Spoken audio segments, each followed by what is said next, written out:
जिले की आईपीएस अफसर पूजा मिश्रा एक ऑटो में बैठकर अपने घर जा रही थीं।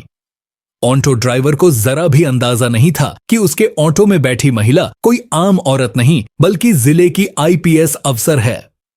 पूजा ने लाल रंग की साड़ी पहन रखी थी और वह बिल्कुल एक साधारण महिला जैसी ही लग रही थीं।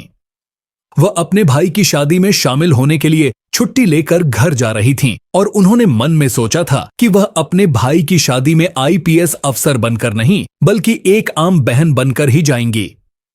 ऑटो चलाते हुए ड्राइवर ने कहा, मैडम, आपकी वजह से मैं इस रास्ते से जा रहा हूं और यहीं रुक रहा हूं, नहीं तो मैं इस रास्ते से बहुत आगे चला जाता।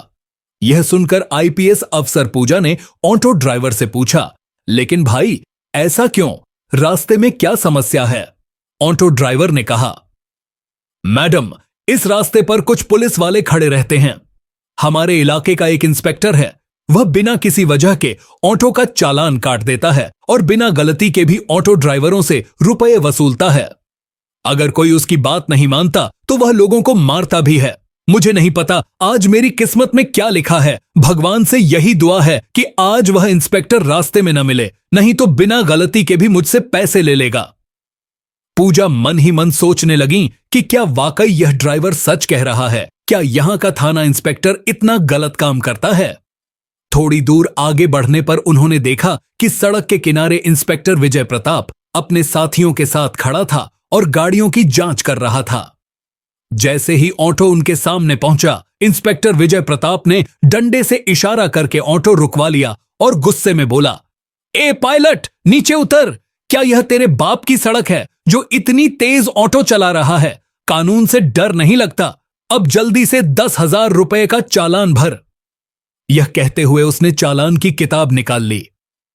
डरते हुए ड्राइवर रामू ने कहा, साहब, मैंने कोई नियम नहीं तोड़ा है, आप यह चालान किस बात का काट रहे हैं? कृपया ऐसा मत कीजिए, मेरी कोई गलती नहीं है और अभी मेरे पास इतने पैसे भी नहीं हैं, मैं 10,000 कहां से दूं? यह सुनकर इंस्पेक्टर विजय और भी गुस्से में आ गया और ऊंची आवाज में बोला, मेरे सामने ज्यादा जुबान मत चला। अगर पैसे नहीं हैं तो क्या ऑटो मुफ्त में चलाते हो?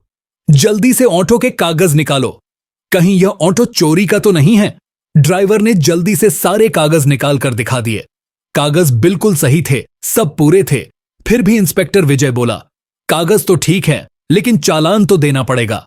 फिर उसने कहा, अगर 10,000 रुपए नहीं है तो कम से कम 4,000 रुपए दे दो, नहीं तो अभी इसी समय तुम्हारा ऑटो जब्त कर लूंगा। पास ही खड़ी आईपीएस पूजा मिश्रा यह सब बहुत ध्यान से देख और सुन रही थीं।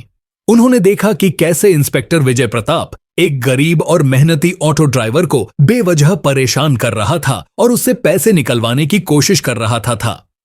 पूजा को बहुत गुस्सा आ रहा था, लेकिन उन्होंने खुद को शांत रखा ताकि पहले पूरी सच्चाई समझ सकें और सही समय पर सही कदम उठा सकें। डरते हुए ऑटो ड्राइवर ने कहा, साहब, मैं इतने पैसे कहां से लाऊं? अभी तक तो मैंने सिर्फ 300 रुपए ही कमाए हैं, 4,000 रुपए कैसे दूं? कृपया मुझे जाने दीजिए साहब, मेरे छोटे छोटे बच्चे हैं, मैं गरीब आदमी हूं, दिन भर मेहनत करके अपने परिवार का पेट भरता हूं, मुझ पर दया कर दीजिए साहब। लेकिन इंस्पेक्टर विजय प्रताप को जरा भी दया नहीं आई। वह और गुस्से में आ गया। उसने ड्राइवर का कॉलर पकड़ लिया और उसे मारने लगा और चिल्लाते हुए बोला, जब पैसे नहीं हैं तो ऑटो क्यों चलाता है? क्या यह तेरे बाप की सड़क है जो इतनी तेज चला रहा है? मेरे सामने जुबान लड़ाता है। फिर बोला, पुलिस स्टेशन का मजा चखाऊं क्या? यह सुनते ही आईपीएस पूजा खुद को रोक नहीं पाई। वह तुरंत आगे बढ़ी और इंस्पेक्टर के सामने खड़ी होकर बोली, इंस्पेक्टर, आप बिल्कुल गलत कर रहे हैं। जब ड्राइवर ने कोई गलती नहीं की तो आप चालान क्यों काट रहे हैं और ऊपर से उस पर हाथ उठा रहे हैं? यह कानून का खुला उल्लंघन है। आपको किसी गरीब पर ऐसा जुल्म करने का कोई हक नहीं है, इसे जाने दीजिए। इंस्पेक्टर विजय पहले से ही गुस्से में था। पूजा की बात सुनकर वह और भड़क गया और चिल्लाकर बोला, अच्छा, अब तुम मुझे कानून सिखाओगी? ज्यादा बोल रही हो, लगता है तुम्हें भी जेल जाना पड़ेगा। अब तुम दोनों वहीं बैठकर जुबान चलाना। पूजा का चेहरा गुस्से से लाल हो गया, लेकिन उन्होंने खुद को संभाले रखा। वह देखना चाहती थीं कि इंस्पेक्टर कितनी हद तक गिर सकता है।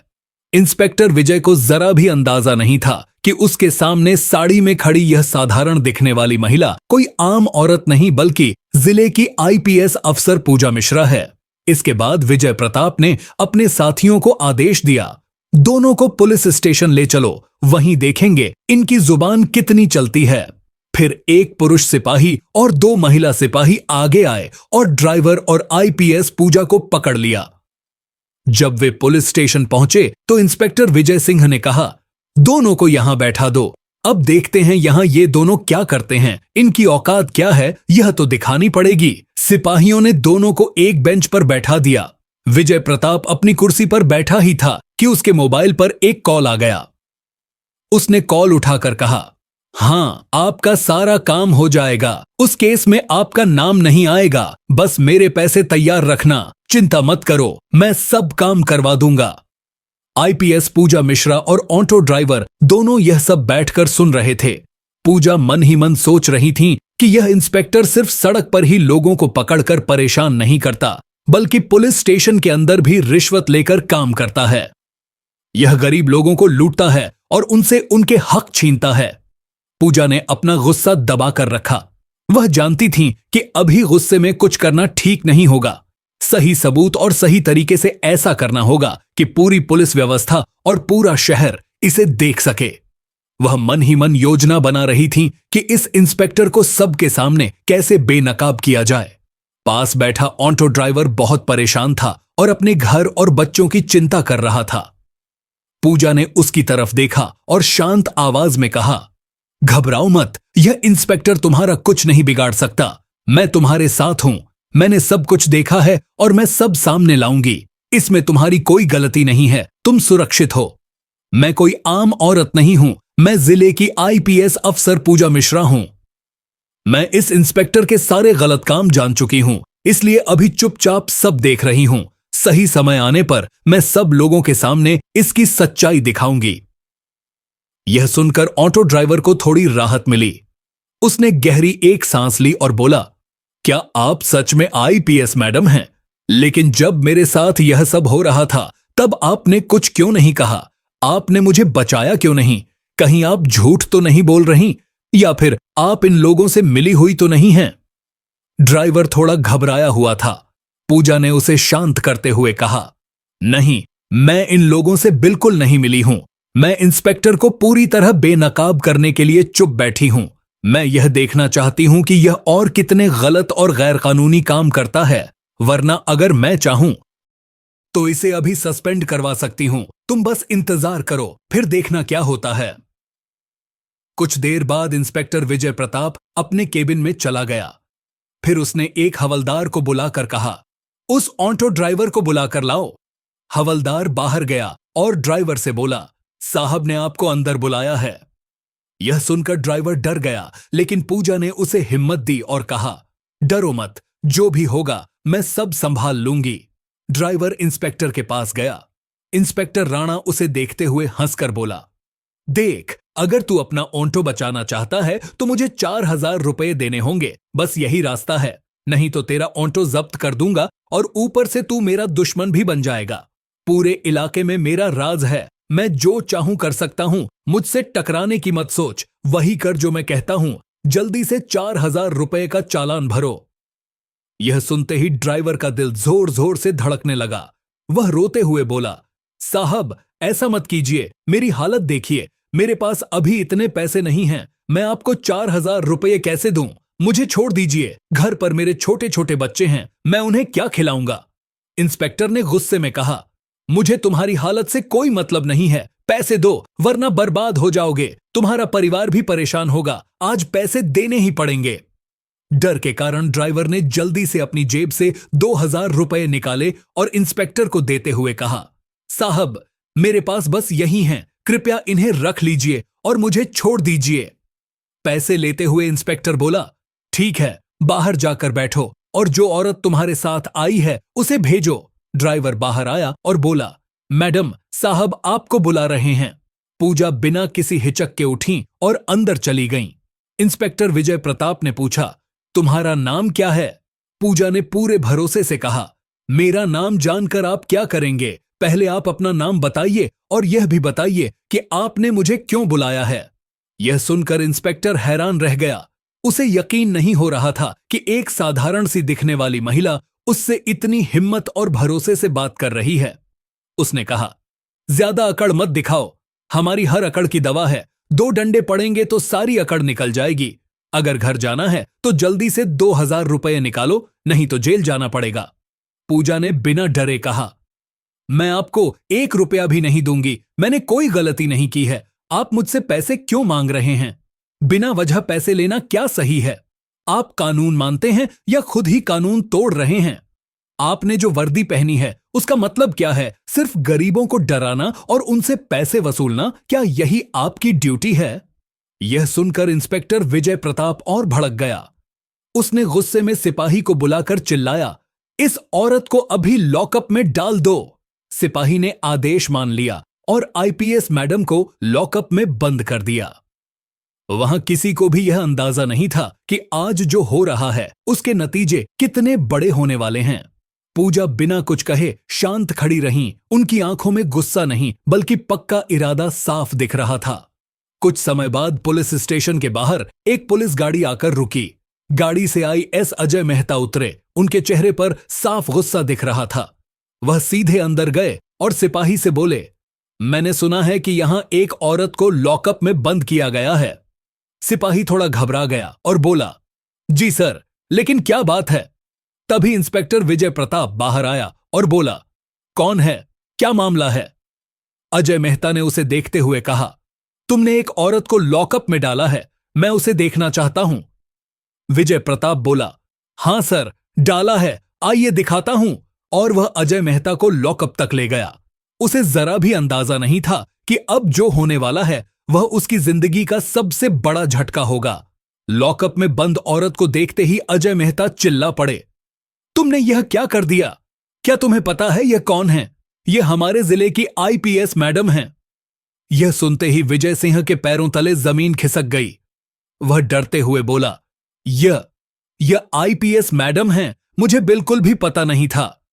अजय मेहता ने तुरंत सिपाही को इशारा किया। सिपाही ने लॉकअप खोला और पूजा बाहर आई। पूजा ने शांत आवाज में अजय मेहता को पूरी बात बताई कि कैसे विजय प्रताप ने ऑटो ड्राइवर को रोका, उससे पैसे मांगे, उसे मारा, फिर दोनों को पुलिस स्टेशन लाया, परेशान किया और लॉकअप में बंद कर दिया। पूजा ने बताया कि वह सब कुछ जानबूझकर देख रही थीं ताकि इस इंस्पेक्टर के सारे गलत काम साबित हो सकें। अजय मेहता ने बात समझते हुए कहा कि यह मामला बहुत गंभीर है। इसके बाद उन्होंने तुरंत बाहर आकर आगे की कार्रवाई शुरू कर दी। सबसे पहले उन्होंने सरकारी तरीकों का इस्तेमाल किया और अपने सीनियर अधिकारी एएसपी और सीओ को इस मामले की पूरी जानकारी दी। फोन पर जानकारी देने के साथ साथ एक लिखित रिपोर्ट भी भेजी गई ताकि हर कदम का रिकॉर्ड रहे। रिपोर्ट देखकर एएसपी को मामला बहुत गंभीर लगा और उन्होंने नियमों के अनुसार प्रशासन को इसकी जानकारी दे दी। इसके बाद आधिकारिक रूप से जिला मजिस्ट्रेट डीएम को भी पूरे मामले की जानकारी दी गई और कहा गया कि इस मामले की तुरंत उच्च स्तर पर जांच होनी चाहिए। घटना की गंभीरता को देखते हुए डीएम और एसपी दोनों पुलिस स्टेशन पहुंचे। डीएम ने पुलिस स्टेशन आकर पूरा मामला अपनी आंखों से देखा। डीएम ने विजय प्रताप से पूछा, तुमने किस अधिकार से एक महिला को इस तरह पकड़कर पुलिस स्टेशन लाया और बिना किसी वजह के लॉकअप में बंद किया? डीएम ने साफ कहा कि यह काम कानून के खिलाफ है और यह गंभीर उल्लंघन है। गरीब नागरिकों से रिश्वत मांगना और जानबूझकर मारपीट करना एक अपराध है। उन्होंने तुरंत आदेश दिया कि इस मामले की जांच की जाए और संबंधित व्यक्ति के खिलाफ आपराधिक कार्रवाई और विभागीय कार्यवाही की जाए ताकि पीड़ितों को तुरंत न्याय मिल सके। पूजा ने कहा कि वह इस मामले में गवाही देंगी और ऑटो ड्राइवर भी उनके साथ गवाही देगा। डीएम ने कहा कि आज ही विस्तृत जांच और कार्रवाई के आदेश दिए जा रहे हैं ताकि भविष्य में कोई भी इस तरह कानून का गलत इस्तेमाल करने की हिम्मत न करे। डीएम ने तुरंत ईएसपी और विजिलेंस विभाग को निर्देश दिए कि वे इस पूरे मामले की गहराई से जांच करें। उन्होंने कहा कि इंस्पेक्टर विजय प्रताप के खिलाफ तुरंत विभागीय और आपराधिक कार्रवाई की जाए और पीड़ित ऑटो ड्राइवर तथा आईपीएस पूजा मिश्रा को न्याय मिले। इसके बाद पूजा ने डीएम को पूरी घटना एक एक करके विस्तार से बताई। पूजा ने डीएम को बताया कि यह सिर्फ उनका मामला नहीं है, बल्कि ऐसे कई गरीब लोग और छोटे काम करने वाले लोग हैं जो इस तरह के जुल्म का शिकार बनते रहे हैं। उन्होंने कहा कि ऐसे लोगों की आवाज दबा दी जाती है, इसलिए यह बहुत जरूरी है कि सच्चाई सामने आए। डीएम ने उनकी पूरी बात को सरकारी रिपोर्ट में दर्ज करवाया ताकि कोई भी इसे दबा न सके। इसके बाद ऑटो ड्राइवर से भी पूछताछ की गई। ड्राइवर ने डीएम और जांच अधिकारियों को बताया कि कैसे विजय प्रताप बिना किसी वजह के चालान काटता था, पैसे देने की धमकी देता था और जबरदस्ती वसूली करता था। उसने बताया कि अगर वह पैसे नहीं देता तो उसका ऑटो जब्त कर लिया जाता और उसका परिवार भूख से मर जाता। ऑटो ड्राइवर का बयान भी सरकारी फाइल में दर्ज किया गया। इसके बाद जांच शुरू हुई। विजिलेंस टीम ने पुलिस स्टेशन के रिकॉर्ड इकट्ठा किए और सीसीटीवी फुटेज भी देखी। जांच में साफ दिखा कि विजय प्रताप कई बार ऑटो ड्राइवरों के साथ मारपीट करता था और गरीब लोगों को डराकर उनसे पैसे वसूलता था। अगले दिन सूरज की पहली किरणों के साथ ही शहर की सड़कों पर अफसरों की गाड़ियों की लाइन लग गई। कई आईएएस अफसरों के साथ एसपी, कमिश्नर और आईपीएस अफसर पुलिस स्टेशन पहुंचे। उन्हें देखते ही इंस्पेक्टर विजय प्रताप के चेहरे का रंग उड़ गया। उसके मुंह से कुछ बोलते नहीं बन रहा था और उसके हाथों में हथकड़ी डाल दी गई। कमिश्नर और आईएएस अफसरों ने आदेश दिया कि विजय प्रताप को तुरंत जेल भेजा जाए। उन्होंने साफ कहा कि जो भी कानून तोड़ेगा उसके साथ यही होगा। इसके बाद विजय प्रताप को जेल भेज दिया गया। दोस्तों, हम इस चैनल की जितनी भी कमाई होगी उसमें से कुछ प्रतिशत खाटू श्याम के दरबार में दान करेंगे। इसलिए हमारे लिए नहीं तो खाटू श्याम के लिए इस चैनल को जरूर सपोर्ट करें। और अगर आपको यह वीडियो पसंद आया हो तो इसे लाइक करें, ज्यादा से ज्यादा लोगों के साथ शेयर करें और कमेंट में हमें ये जरूर बताना कि कहानी कैसी लगी। और अगर अच्छी लगी हो तो कमेंट में जय श्री खाटू श्याम लिखना न भूलें और चैनल को सब्सक्राइब करना न भूलें, क्योंकि हमारे चैनल पर आपको इसी तरह की जानकारी वाली और भी रोमांचक वीडियो मिलती रहेंगी।